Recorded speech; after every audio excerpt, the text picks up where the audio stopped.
आज 9/5/21 के अव्यक्त बाप दादा के महावाक्य हैं। Revise course 27/12/87। आज की हेडिंग है निश्चय बुद्धि विजय रत्नों की निशानियां। आज हम देखेंगे कि बाबा ने निश्चय बुद्धि विजय रत्नों की क्या क्या निशानियां बताई। आज हम ये मुरली थोड़ा ब्रीफ में समरी क्या है आज हम वो पढ़ेंगे। तो आज बाप दादा निश्चय बुद्धि विजयी बच्चों को देख रहे थे। तो बाबा ने हर एक बच्चे की निश्चय की निशानियां देखी। तो बाबा ने विशेष निशानियां कौन सी देखी निश्चय की? तो पहली जो निशानी बाबा ने देखी वो बाबा ने कहा कि जैसा निश्चय वैसा कर्म। वाणी में हर समय चेहरे पर रूहानी नशा दिखाई देगा। मतलब हमारा जैसा निश्चय होगा तो उसी अनुसार हमारे कर्म करते समय और हमारी वाणी में हमारे बोल में वैसा हर समय हमारे चेहरे पर वो रूहानी नशा वो दिखेगा, वो चमक दिखेगी, वो खुशी दिखेगी, निश्चय की झलक दिखेगी। किससे? चेहरे से। दूसरा बाबा ने कहा हर कर्म संकल्प में विजय सहज प्रत्यक्ष फल के रूप में अनुभव होगी। मेहनत के रूप में नहीं, लेकिन प्रत्यक्ष फल व अधिकार के रूप में विजय अनुभव होगी। बाबा ने कहा कोई भी संकल्प करो, कोई भी कर्म करो, लेकिन उस संकल्प को और उस संकल्प में उस कर्म में ऐसे अनुभव होगा कि जैसे तो विजय हुई पड़ी है, जैसे प्रैक्टिकल में विजय हुई पड़ी है। कुछ भी मुश्किल नहीं लगेगा, बहुत सहज लगेगा। तो इतना निश्चय होगा बाबा ने कहा। तीसरा बाबा ने कहा कि अपने श्रेष्ठ भाग्य, श्रेष्ठ जीवन व बाप और परिवार के संबंध संपर्क द्वारा 1% भी संशय संकल्प मात्र भी नहीं होगा, कि हमें बिल्कुल भी डाउट नहीं होगा, ना ही अपने उच्च भाग्य पर कि मैं क्या बनूंगा, उच्च बनूंगा या नीच बनूंगा, या अपने श्रेष्ठ जीवन पर कि ये मेरा ब्राह्मण जीवन सबसे श्रेष्ठ है। ना बाबा पर डाउट होगा, ना अपने श्रेष्ठ भाग्य पर, ना ही अपने श्रेष्ठ जीवन पर, और ना ही ब्राह्मण परिवार पर 1% भी संशय नहीं। ये कल पहले वाला मेरा ब्राह्मण परिवार सुदैवी परिवार है, ये मेरा कल पहले वाला मेरा प्राणों से प्रिय बाबा है, मेरा सबसे बड़ा शुभचिंतक, और मेरा इससे श्रेष्ठ भाग्य हो नहीं सकता। चौथा बाबा ने कहा कि जो निश्चय बुद्धि बच्चे होंगे उनकी निशानी क्या होगी? क्वेश्चन मार्क संभाव। हर बात में बिंदु लगाने वाले होंगे। किसी बात में कोई क्वेश्चन मार्क नहीं, जो सीन आया जैसा आया फुल स्टॉप, जो है जैसा है अच्छा है, संतुष्ट। पांचवा बाबा ने कहा कि जो निश्चय बुद्धि होंगे वो हमेशा अपने को बहुत स्वतः ही और सहज रूप से क्या अनुभव करेंगे? बेफिक्र बादशाह। हर बात में बेफिक्र, कोई भी फिक्र नहीं। बाबा ने कहा बार बार उन्हें याद नहीं करना पड़ेगा, मेहनत नहीं करनी पड़ेगी कि मैं बादशाह हूँ नहीं, लेकिन वो हमेशा ही बेफिक्र बादशाह के सिंहासन पर स्थित रहेंगे, इतनी श्रेष्ठ स्थिति पर स्थित रहेंगे।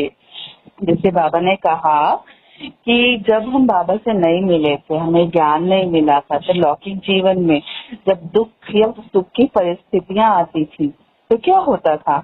हमें स्वतः ही सुख और दुख की अनुभूति अपने आप होती थी। हम मेहनत नहीं करते थे कि अब मैं दुखी हूँ या सुखी हूँ, नहीं। इसी तरह बाबा ने कहा बेफिक्र बादशाह को हमेशा क्या होता? हमेशा अनुभव होता है कि मैं हमेशा ही बेफिक्र हूँ, कभी कोई फिक्र होती ही नहीं है।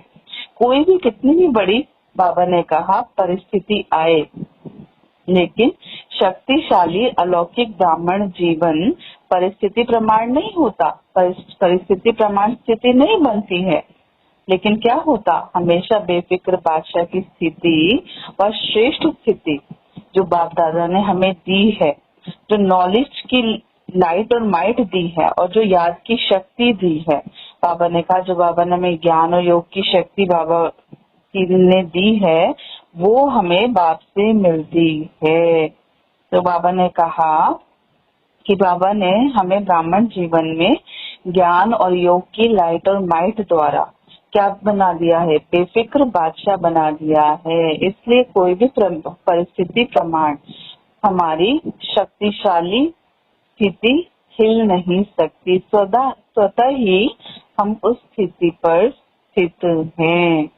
फिर बाबा ने कहा ब्राह्मण जीवन में बाप के वर्षे द्वारा व सतगुरु के वरदान द्वारा भाग्य विधाता द्वारा प्राप्त हुए श्रेष्ठ भाग्य द्वारा स्थिति प्राप्त होती है। हम बेफिक्र क्यों होते हैं? क्योंकि हमें बाबा ने हमें वर्षा दे दिया सुख शांति का, सतगुरु ने वरदान दे दिए और भाग्य विधाता द्वारा श्रेष्ठ भाग्य मिल गया, तो हम किस बात की चिंता करेंगे, है ना। तो बाबा ने कहा कि अगर परिस्थिति के आधार पर आपकी स्थिति हुई तो कौन शक्तिशाली हुआ, परिस्थिति पावरफुल हो जाएगी ना। तो इसलिए बाबा ने कहा कैसे भी परिस्थिति आए लेकिन आप कैसे रहो, हमेशा अचल अटोल रहो। लेकिन जिसकी स्थिति परिस्थिति के आधार पर होगी तो बाबा ने कहा वो कभी भी अचल अटोल नहीं रह सकता। बाबा ने कहा वो तो अज्ञानी जीवन में भी होता था कि कभी खुशी में नाच रहे हैं और कभी उल्टे सोए हुए हैं। बाबा ने कहा ऐसा अलौकिक जीवन में नहीं हो सकता कि स्थिति कभी ऊपर कभी नीचे, परिस्थिति के आधार पर स्थिति नहीं। लेकिन जो हमें बाबा से वर्षा मिला है, सतगुरु के रूप में वरदान मिला है, अपने श्रेष्ठ स्थिति के आधार पर बाबा ने कहा हमारी मन की स्थिति होनी चाहिए जिससे परिस्थिति परिवर्तन हो, परिवर्तन करने वाली स्थिति होनी चाहिए। परिस्थिति मन की स्थिति को ना बनाए लेकिन मन की स्थिति परिस्थिति को परिवर्तन करे।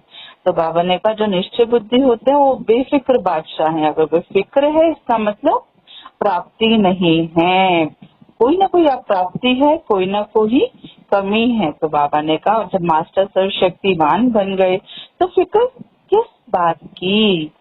ये छठा बाबा ने क्या कहा, निश्चय बुद्धि वो जो बाबा पर बलिहार जाते हैं, सदा बाबा पर बलिहार जाने वाले। अच्छा, अब बलिहार मतलब क्या हुआ? बाबा ने कहा सर्व वंश समर्पित, सारे वंश समर्पित करना। और सर्ववंश मतलब सर्ववंश बाबा ने बताए चार कि एक तो देह भान में लाने वाले विकारों का वंश, जो हमें देह भान में लाते हैं वो विकारों का वंश भी समर्पित करना।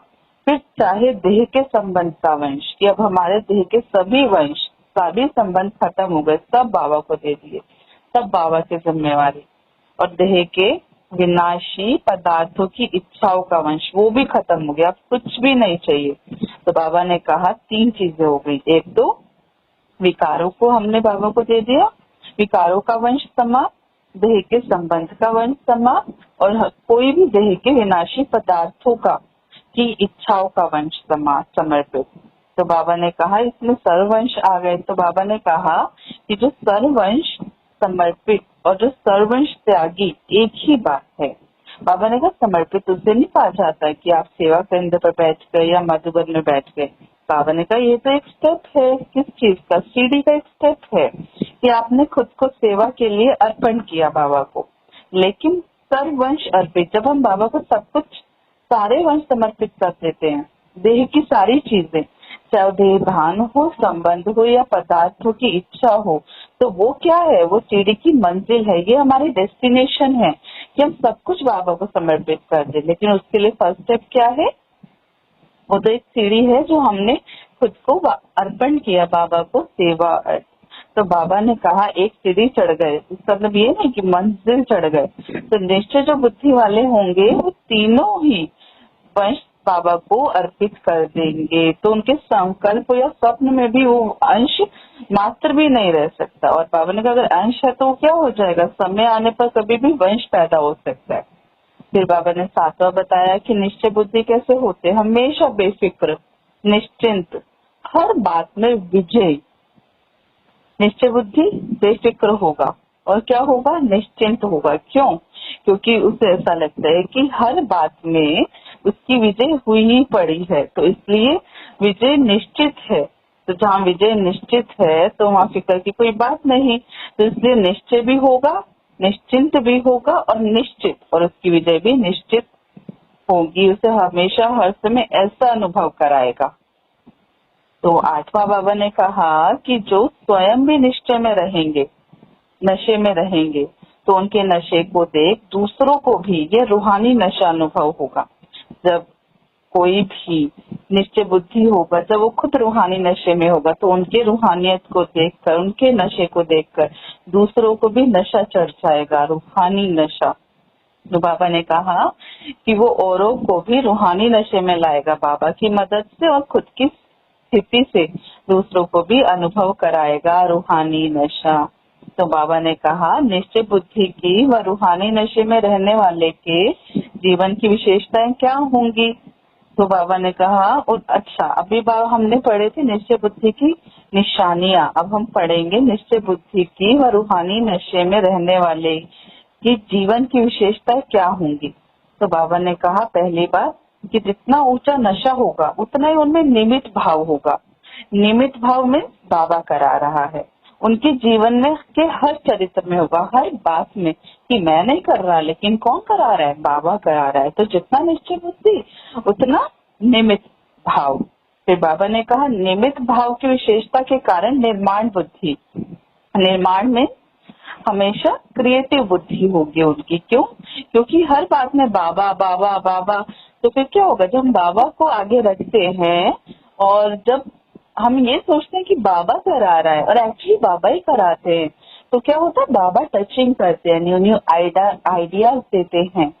तो फिर उनकी बुद्धि में हमेशा नई नई बातें, नया नया चिंतन, नई नई सेवा की प्लानिंग चलती रहती है। तो बाबा ने कहा बुद्धि पर इसलिए ध्यान देना कि मेरी बुद्धि निमित्त भाव है, मेरी बुद्धि में मैंपन तो नहीं है। बाबा ने कहा जितना निमित्त भाव होगा उतना निर्माण बुद्धि होगी, और जितना निर्माण बुद्धि होगी उतना हर बात में निर्माण, नई चीज करते रहेगी, न्यूनेस होगी उनकी चीज में, क्रिएटिविटी होगी उनके हर कर्म में, संकल्प में, कुछ पुराना नहीं। तो बाबा कहते हैं तो क्रिएटिव बुद्धि होगी। तो बाबा ने कहा तो निर्माण भी होंगे और नव निर्माण भी करेंगे।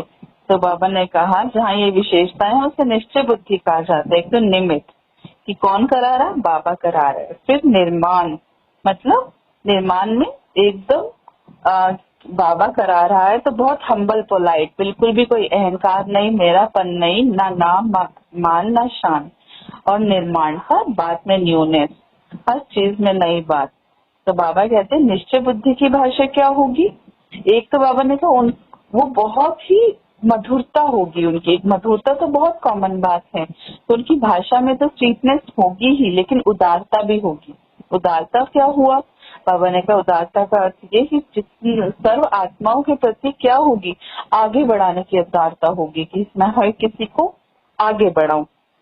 तो ऐसे नहीं कि मैं आगे बढ़ूं सिर्फ, नहीं, तो हर किसी को मदद करेंगे। तो क्या कहेंगे, पहले आप, मैं नहीं। तो उदारता वाले हमेशा दूसरों को आगे बढ़ाते हैं। फिर बाबा ने एग्जाम्पल दिया कि जैसे ब्रह्मा बाबा ने हमेशा जगदम्बा और बच्चों को क्या कहा कि मेरे से तीखी जगदम्बा है, मेरे से तीखे बच्चे हैं। तो बाबा ने कहा उदारता की भाषा है दूसरों को आगे बढ़ाना। तो बाबा ने कहा जहाँ उदारता रहती है स्वयं को आगे बढ़ाने की इच्छा नहीं होती है, लेकिन ड्रामा अनुसार जब हम दूसरों को आगे बढ़ाते हैं तो ड्रामा हमें मन इच्छित फल देता है, और हम तो खुद स्वतः ही आगे बढ़ जाते हैं, हमें पता ही नहीं चलता। दूसरों को आगे बढ़ाना मतलब खुद आगे बढ़ना। इसलिए बाबा ने कहा जितना ही आप इच्छा मात्र अविद्या में रहोगे कि मुझे कुछ नहीं चाहिए, संतुष्ट हूँ, तो क्या होगा, उतना ही बाप और परिवार अच्छा योग्य समझ उसको ही पहले आगे रखते हैं। तो जब हम दूसरों को आगे बढ़ाते हैं तो, और हमारे अंदर जब कोई इच्छा नहीं होती है ना, तब लोग हमें खुद आगे रखते हैं। बाबा भी आगे रखता है और परिवार, ब्राह्मण परिवार भी अच्छा समझ आगे रखता है। तो बाबा ने कहा मन से, लेकिन आप पहले मन से कहने वाले पीछे रह नहीं सकते। तो जो दूसरों को कहते हैं ना पहले आप तो मन से कहते हैं, मुख से नहीं। तो बाबा ने कहा पीछे रह नहीं सकते, वो छिप नहीं सकते। तो बाबा ने कहा जो पहले आप कहता है वो खुद ही पहले आप हो जाता है, तो सर्व द्वारा, तो सारे उससे पहले आप कहते हैं। तो बाबा ने कहा लेकिन इच्छा नहीं होनी चाहिए दिल से, ये नहीं कि ऊपर ऊपर से कह रहे हैं और दिल नहीं, मन से आगे बढ़ाना है, हर किसी को भावनाओं आगे बढ़ाने की। तो बाबा ने कहा जो उदारता वाली भाषा कैसी होती है, निश्चय बुद्धि की जो भाषा होती है वो उदारता वाली भाषा होती है, संतुष्टता की भाषा होती है, सर्व के कल्याण की भाषा होती है, सबका कल्याण हो, हमेशा संतुष्ट। तो बाबा ने कहा ऐसी भाषा वाले को कहेंगे निश्चय बुद्धि विजयी। तो बाबा ने कहा क्योंकि निश्चय ही फाउंडेशन है। लेकिन फिर बाबा ने कहा लेकिन जब परिस्थितियों का, माया का, संस्कारों का, बहुत सारे स्वभावों का तूफान आता है ना, तब निश्चय के फाउंडेशन बाबा ने कहा कितना मजबूत है तब पता चलता है। पेपर भी तो होगा ना, तो कैसे पता चलेगा। फिर बाबा ने बताया जैसे पुरानी दुनिया में तूफान आते हैं, कभी वायु का, समुद्र का, तो क्या होता, यहाँ भी भिन्न भिन्न तूफान आते हैं और तूफान क्या करता है, उड़ाता है, फेंकता है। तो बाबा ने कहा ये तूफान भी पहले तो अपनी तरफ मौज में उड़ाता है, तो पहले तो बड़ा मजा आएगा, ऐसा लगेगा कि माया से जब तूफान होता है बहुत अच्छा सा लगता है। उसके बाद फिर हमें नशा सा चढ़ता है, फिर हमें वो ऊंचा ले जाता है, फिर क्या करता है, क्योंकि माया ऐसा लगेगा हम नीचे नहीं जा रहे हैं, ऊंचे जा रहे हैं। उसके बाद माया जान गई है कि अगर मैं इसको जब तक कोई टेम्पटेशन नहीं दूंगी, कोई प्राप्ति नहीं कराऊंगी, तो मेरी तरफ आएंगे नहीं। तो भी पहले ऐसा लगता है हम ऊंचा जा रहे हैं, ऊंचा जा रहे हैं। उसके बाद आर्टिफिशियली बाबा ने कहा लेकिन वो आर्टिफिशियली ऊपर उड़ाती है, फिर आप नीचे से नीचे गिरती कला में ले आती है। तो वो भी बहुत चतुर है, पहले ऊपर ले जाएगी फिर एकदम नीचे लाएगी। लेकिन बाबा ने कहा जो निश्चय बुद्धि होंगे उनकी नजर कैसी होगी, त्रिनेत्री, वो हमेशा तीसरे नेत्र से, ज्ञान के नेत्र से तीनों कालों को देख लेते हैं, परख लेते हैं कि इस कर्म का, इस संकल्प का क्या परिणाम होगा, इससे वो कभी धोखा नहीं खाएंगे। तो बाबा ने कहा जो निश्चय की परख होती है वो तूफान के समय ही होती है कि हमें बाप पर, स्वयं पर, ब्राह्मण परिवार पर, ड्रामे पर, अपने भाग्य की स्मृति पर कितना निश्चय है। इन पांचों निश्चय का बहुत टेस्ट होता है, बाबा की हर बात पर कितना निश्चय है उस समय पता चलता है। तो बाबा ने कहा जैसे तूफान होते हैं तो बड़े बड़े पुराने वृक्ष के फाउंडेशन को भी उखाड़ लेते हैं। तो बाबा ने कहा यहाँ भी क्या करते हैं, यहाँ भी माया का तूफान उखाड़ने की कोशिश करती है निश्चय के फाउंडेशन को। लेकिन रिजल्ट में क्या देखते बाबा कि कम बच्चे उखड़ते हैं लेकिन हिलते बहुत हैं। निश्चय का जो फाउंडेशन है बहुत ज्यादा हिलता है। लेकिन बाबा ने कहा हिलने से फाउंडेशन क्या होता है, गिरा तो नहीं, टूटा तो नहीं, लेकिन कमजोर हो गया, कच्चा हो गया। तो बाबा पूछते तो चेक करो अपने निश्चय के फाउंडेशन को। तो बाबा ने कहा कोई से भी पूछेंगे निश्चय पक्का है तो सारे यही कहते हैं कि हाँ बहुत, मैं तो बहुत निश्चय बुद्धि हूँ, अच्छा भाषण भी कर देंगे। लेकिन बाबा कहते समय पे पता चलता है जब हिलते हैं ना। बाबा ने कहा जब आप निश्चय का, आपका फाउंडेशन हिलता है तो क्या होता है, जो जन्म जन्म की प्रारब्ध है उससे भी आप हिलते हो। क्यों, क्योंकि तूफानों के समय आप चेक करो कि कोई कैसे पता चलता है कि निश्चय का फाउंडेशन हिल रहा है। क्या होता है जब हम सेवा के क्षेत्र में आते हैं तो कभी हमें क्रेडिट मिलता है, कभी नहीं मिलता है। तो बाबा ने कहा हद के नाम मान शान जब नहीं मिलता है तो हमारे मन में बहुत व्यर्थ संकल्प चलते हैं। तो ये भी माया का तूफान है। और बाबा ने कहा कि जो चाहते हो, ठीक है, और वो चाहना जब पूर्ण नहीं होती तो ऐसे टाइम पर क्या होता है कि जो निश्चय है वो हिलता है कि मैं, तो बाबा ने कहा ऐसे टाइम पर जो निश्चय बुद्धि होता है वो क्या संकल्प करेगा कि मैं समर्थ बाप की समर्थ आत्मा हूँ, ये याद रखना है। ठीक है, तो ये संकल्प क्या होगा, ये व्यर्थ समर्थ के ऊपर विजयी हो जाता है। तो बाबा ने कहा अगर व्यर्थ विजय प्राप्त कर लेता है तो निश्चय का फाउंडेशन हिलेगा नहीं। इसलिए बाबा ने कहा समझ के बजाय अपने को कमजोर आत्मा अनुभव करेगा। कौन, जिसका निश्चय का फाउंडेशन हिल जाएगा, जो व्यर्थ बुद्धि चलाएगा। तो बाबा ने कहा वो अपने को कमजोर अनुभव करेगा। तो फिर दिल शिकस्त हो जाते हैं, क्या कहते हैं, इसलिए कहते हैं कि तूफान के समय चेक करो। तो बाबा ने कहा कि जो हद का नाम मान शान है वो रूहानीपन से, रूहानी शान से नीचे ले आता है। इसलिए कोई भी इच्छा मत रखो, हमेशा इच्छा मात्र में विद्या बनो। तो बाबा ने कहा वरना क्या होता है, निश्चय से नीचे ले आते हैं। तो बाबा ने कहा निश्चय का ये नहीं है कि मैं शरीर नहीं आत्मा हूँ, लेकिन कैसी आत्मा हूँ, कौन सी आत्मा हूँ, मैं श्रेष्ठ आत्मा हूँ। ये बाबा ने कहा ये जो नशा है ना, जो सम्मान है, ये अनुभव करते हो। अगर उस समय ये अनुभव नहीं करते तो फिर निश्चय बुद्धि नहीं हो। तो बाबा ने कहा कोई पेपर आता है तो पास विद ऑनर तो तभी किया जाएगा जब पेपर पास करेंगे, तो उसके लिए सर्टिफिकेट लेना होगा। तो बाबा ने कहा जब तक आप डिग्री कोई कितना भी कोई पास हो जाए, डिग्री ले लेवे, लेकिन जब तक सर्टिफिकेट नहीं मिलता तो वैल्यू नहीं होती। तो अगर पेपर के समय पेपर दे, पास हो, सर्टिफिकेट ले बाप से, परिवार से, तब उसको कहेंगे निश्चय बुद्धि। तो बाबा ने कहा निश्चय बुद्धि विजयी, समझा? तो बाबा ने आज बताई कि फाउंडेशन को चेक करना है। निश्चय बुद्धि की विशेषता सुनी तो बाबा ने कहा सिर्फ अपना मन खुश ना हो। और फिर बाबा ने क्या कहा कि जो निश्चय बुद्धि होते हैं तो सर्टिफिकेट कौन देगा? बाबा ने कहा तो सर्टिफिकेट आप भी खुद से पसंद होने चाहिए, लोग पसंद भी होने चाहिए, बाप पसंद भी। मतलब सर्टिफिकेट मिलेगा खुद से, ब्राह्मण परिवार से और बाप से। तीनों जब खुश होंगे तभी आप विजयी कहलाओगे। जब फिर बाबा ने कहा सर्व निश्चय बुद्धि विजयी रत्नों को, सर्व निश्चिंत बेफिक्र बच्चों को, सर्व निश्चित विजय के नशे में रहने वाले रूहानी आत्माओं को, सर्व तूफानों को पार कर तोहफा अनुभव करने वाली विशेष आत्माओं को, सदा अचल अडोल एक रस स्थिति में स्थित रहने वाले निश्चय बुद्धि बच्चों को बाप दादा का याद कर और नमस्ते। रूहानी बच्चों की रूहानी बाप दादा को याद प्यार और नमस्ते नमस्ते नमस्ते। फिर बाबा ने विदेशी भाई बहनों से क्या मुलाकात की? बाबा ने पूछा कि सभी अपने आप को समीप रतन अनुभव करते हो? बाबा ने कहा समीप रतन की निशानी क्या होगी? बाबा ने कहा एक तो सदा सहज और स्वतः ज्ञानी तो आत्मा, योगी तो आत्मा, गुण मूर्त सेवाधारी अनुभव करेंगे। मतलब संपूर्ण ज्ञान भी होगा, योग भी होगा, गुण भी होंगे और सेवाधारी भी होंगे। तो बाबा ने कहा चारों विशेषता कम होंगी, एक भी कम नहीं होगी और सहज रूप से होंगी। ऐसे नहीं कि ज्ञान कम हो या योग में तेज हो या दिव्य गुणों की धारणा में कमजोर हो, नहीं। बाबा ने कहा सब में इजी लगेगा उसको। जो समीप रतन होगा, समीप रतन अर्थात जो श्री कृष्ण के साथ आने वाली आत्माएं होंगी, जो बाबा के समीप होंगी। बाबा ने कहा किसी भी बात में मेहनत नहीं अनुभव करेंगे, हर चीज में सहज इजी सफलता मिलेगी। तो बाबा ने कहा क्यों? क्योंकि संगम युग पर बाबा मेहनत से छुड़ाते हैं। क्योंकि बाबा ने देखा ना 63 जन्म भक्ति में बहुत मेहनत की है, चाहे शरीर से या मन से। तो बाबा कहते हैं मन की मेहनत की है और धन की भी देखो।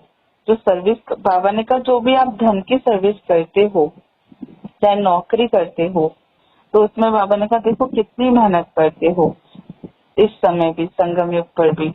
तो बाबा ने कहा उसमें भी मेहनत लगती है ना। तो बाबा ने कहा आधा कल्प के लिए नौकरी नहीं करनी पड़ेगी, उससे भी छूट जाएंगे, ना नौकरी ना भक्ति, दोनों से मुक्ति मिल जाएगी। तो बाबा ने कहा चाहे इस समय लौकिक कार्य करते भी हो, लेकिन ब्राह्मण जीवन में आने से क्या होता है, लौकिक कार्य करते भी कैसा लगता है, बहुत डबल लाइट लगता है ना।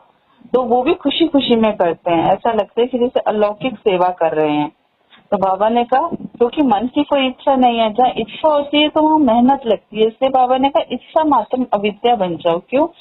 क्योंकि जब आप लौकिक कार्य भी करोगे, कोई इच्छा नहीं कर रहे, जो फल आए वो सही। क्यों? क्योंकि वो बाबा करा रहे। इच्छा नहीं है ना कोई भी, तो कोई भी बोझ का अनुभव नहीं होगा, लाइट अनुभव होगा, खुशी रहेगी। तो बाबा ने कहा क्या करो, निमित्त मात्र करो। क्यों? क्योंकि सब कुछ तन मन धन तो हमने बाबा को दे दिया और हम इसलिए कर रहे हैं ताकि हमारा पदम गुना हो। तो बाबा ने कहा तो फिर क्या होगा, तो फिर बहुत लाइट रहेंगे। तो बाबा ने कहा और कर भी किस लिए रहे हो, ताकि वो अविनाशी बैंक में जमा हो। इसलिए तो हम इस समय लौकिक जो कर रहे हैं कार्य भी, वो भी अलौकिक सेवा है, क्योंकि बाबा को मन बुद्धि से समर्पित कर दिया। तो बाबा ने कहा कि अभी जो पुरुषार्थ करते हो, योग लगाते हो या ज्ञान सुनने सुनाने से इस मेहनत से भी छूट जाएंगे। तो बाबा ने कहा अभी भी क्लासेस सुन सुनकर थक जाते हो, तो वहाँ तो क्या, बाबा ने कहा कि वहाँ क्या होता है, वहाँ तो लौकिक राजनीति पढ़ाई भी जो होगी वो कैसे होगी, खेल खेल में होगी, कोई किताब नहीं, सारी मेहनत से बाबा इस समय छुड़ा देता है हमें। तो बाबा ने कहा कईयों को पढ़ाई का बहुत बोझ बहुत लगता है ना। बाबा ने कहा संगम युग पर सारी मेहनत से छूट जाते हो। बाबा ने कहा जो माया के तूफान में इस समय आते हैं तो वो भी क्यों आते हैं, विजय प्राप्त कराने के लिए आते हैं। वो भी आपको खेल लगते हैं, मेहनत नहीं लगती। और खेल में क्या होता है कि जीत प्राप्त करना होता है ना, तो माया से भी हमें जीतना ही तो होता है। बाबा ने पूछा फिर खेल लगता है या बड़ी बात लगती है? बाबा ने कहा अगर सर्वशक्तिमान के स्टेज पे स्थित हो तो खेल लगेगा और ही चैलेंज करोगे, ठीक है। तो बाबा ने कहा अभी तो वैसे भी जाने वाली है, विदाई समारोह मनाने आती है, क्योंकि जाने वाली है ना, अब लड़ने नहीं आती है। तो जो विजयी रत्न होते हैं वो हर समय हर कार्य में विजयी हैं। तो बाबा ने कहा, फिर पूछा कि विजयी हो ना? फिर बाबा ने कहा अच्छे बहादुर हैं, अभी बहादुर हो गए हैं, अनुभवी हो गए हैं और अनुभव की अथॉरिटी वाले हो गए हैं। देखो अब बाबा क्या कह रहे हैं, जब हमें अनुभव हो जाता है, ठीक है, माया की परख हो जाती है तो परखने की शक्ति आ जाती है, फिर हम घबराते नहीं है। माया के भिन्न भिन्न पेपर आते हैं कि कोई बड़ी बात नहीं है, तो हमने बहुत बार पास किया। तो बाबा ने कहा क्यों? क्योंकि फिर लगता है अनेक बार के विजयी थे, रहेंगे और यह स्मृति सदा याद रखना। फिर बाबा ने दादियों से बात की विदाई के समय, और बाबा ने दादी जानकी को कहा चक्रवर्ती बन गई हो। बाबा ने कहा यहाँ भी सेवा कर रही हो, वहाँ भी सेवा कर रही हो, जहाँ जाती हो वहाँ सेवा करती हो, रहकर भी सेवा करती हो। और बाबा ने उन्हें कहा बहुत बड़े ठेकेदार हो गए हो, सेवा का बड़ा ठेका लिया है। छोटे छोटे ठेकेदार तो बहुत हैं, लेकिन बड़े ठेकेदार को बड़ा काम करना पड़ता है। फिर दादी जान ने कहा मुरली सुनते हुए मजा आया। तो बाबा ने कहा अच्छा आप लोगों ने कैच किया, अब इसको क्लियर करना। तो सभी एक जैसा कैच नहीं करते हैं, क्योंकि बाबा ने कहा जैसे जगदम्बा मम्मा जो है पहले मुरली सुनती थी, फिर क्लियर करके सबको बताती थी, फिर धारण कराती थी। अब आप भी ऐसे नियमित हो तो नए नए तो समझ नहीं सकेंगे, क्योंकि बाबा जो मुरली सुनाते हैं वो खाली पुरानों को देखकर नहीं सुनाते हैं, लेकिन नए बच्चे भी बाबा के सामने इमर्ज होते हैं। तो बाबा कहते हैं कि अभी तो बेशक बाबा के सामने अनन्या दादियां और बड़े बड़े रत्न थे, लेकिन बाबा ने कहा आप भी इस मुरली सुनकर अच्छे से समझकर सबको क्लियर करना, क्योंकि आप इसको कैच कर सकते हो पढ़कर भी। वरदान है व्यर्थ की लीकेज को समाप्त कर समर्थ बनने वाले कम खर्च बाला नशीन भाव। व्यर्थ की लीकेज को समाप्त कर समर्थ बनने वाले कम खर्च वाला निशीन भाव। बाबा ने कहा संगम युग पर जो भी बाप दादा से खजाने मिले हैं उन सर्व खजानों को व्यर्थ जाने से बचाओ तो कम खर्च वाला निशीन बन जाएंगे। कौन कौन से खजाने मिले हैं? ज्ञान का, गुण का, शक्तियों का, ठीक है। और कौन से खजाने मिले हैं? समय भी हमारा एक खजाना है, तो ना हमें समय वेस्ट करना है ना अपनी शक्तियां वेस्ट करनी है, ठीक है। और बाबा ने कहा व्यर्थ से बचाव करना है, और ये जो शक्ति हमारी कैसे वेस्ट होती है, ये होती है व्यर्थ से वेस्ट होती हैं। तो बाबा ने कहा इसलिए हमें व्यर्थ की ना बात सुननी है ना सुनानी है। क्यों? बाबा ने कहा व्यर्थ से जितना हम बचेंगे उतना शक्तिशाली समर्थ बनेंगे। बाबा ने कहा जहाँ समर्थी है वहाँ व्यर्थ जाए, यह हो नहीं सकता। अगर हम समर्थी हैं, पावरफुल हैं, तो हमारी कोई भी चीज व्यर्थ नहीं जा सकती। और बाबा ने कहा व्यर्थ क्या है? लीकेज है। तो आप कितना भी पुरुषार्थ करोगे, मेहनत करोगे, तो शक्तिशाली नहीं बन पाओगे। एक तरफ कमा रहे और दूसरी तरफ गवा रहे। इसलिए बाबा ने कहा लीकेज को आप चेक करके समाप्त करो, व्यर्थ से समर्थ हो जाएंगे, तो व्यर्थ से समर्थ हो जाएंगे। इससे फालतू की बातें ना सुननी है ना सुनानी है, ना बोलना है ज्यादा और ना ही सुनना है। स्लोगन प्रवृत्ति में रहते संपूर्ण पवित्र रहना।